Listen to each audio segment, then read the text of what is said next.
Olá, meus amores, tudo bem com vocês? Bom, agora nós vamos relembrar a musiquinha que a tia sempre ensinou para vocês dos sons das consoantes, tá? Toda consoante, toda letrinha, né? Na verdade, toda letrinha ela tem um som. Então a tia vai cantar para vocês todas as musiquinhas que nós já vimos até aqui, para que vocês, não se esqueçam, combinado?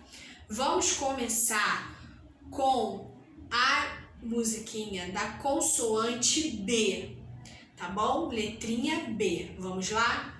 Eu sou a letra B, B, B. O meu som é assim, B, B, B, B. Tenho uma voltinha e gosto de brincar. B com A faz Bá, B com E faz Bé, B com I faz Bi, B com O faz Bó, B com U faz Bu. Bá, Bé, Bi, Bó, Bu. Então não vamos esquecer, hein? Qual é o sonzinho da letrinha B? B, B, B. Muito bem. Agora vamos passar para a letrinha C. A letrinha C tem aquele sonzinho que vem lá da garganta, ó. K, K. Letrinha C faz K, K. E a letrinha C, ela não vai dar a mãozinha agora nem para a letrinha E e nem para a letrinha I. Somente para a letrinha A, para a letrinha O e para a letrinha U. Combinado? Eu sou a letra C, K, K. O meu som é assim, K, K, K, K. Tenho uma curvinha e gosto de cantar. C com A faz K, C com O faz Có, C com U faz Cu. K, Có, Cu. Como é mesmo o som da letrinha C?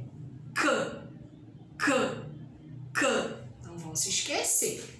Agora vamos passar para a letrinha D. Letrinha D tem o sonzinho assim, ó. D, D. Nossa linguinha encosta no nosso dente, ó. D, D. Letrinha D, D. Eu sou a letra D, D, D. O meu som é assim, D, D, D, D. Tenho uma voltinha e gosto de dançar. D com A faz Dá, D com E faz Dé, D com I faz Di, D com O faz Dó, D com U faz Du. Dá, Dé, Di, Dó, Du. Não vamos esquecer, em letrinha D, a linguinha bate no dente, ó. D, D, D. Agora vamos passar para a letrinha F. O F sai um ventinho, ó.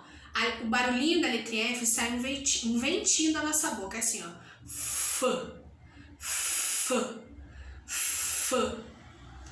Eu sou a letra F, F, F. O meu som é assim, F, F, F, F. Tenho uma voltinha e gosto de falar. F com A faz Fá, F com E faz Fé, F com I faz Fi, F com O faz Fó, F com U faz Fu. Fá, Fé, Fi, Fó, Fu. Combinado, pessoal? Não vamos esquecer o barulhinho da letrinha F, ó. F, F. Um beijo e até o próximo vídeo.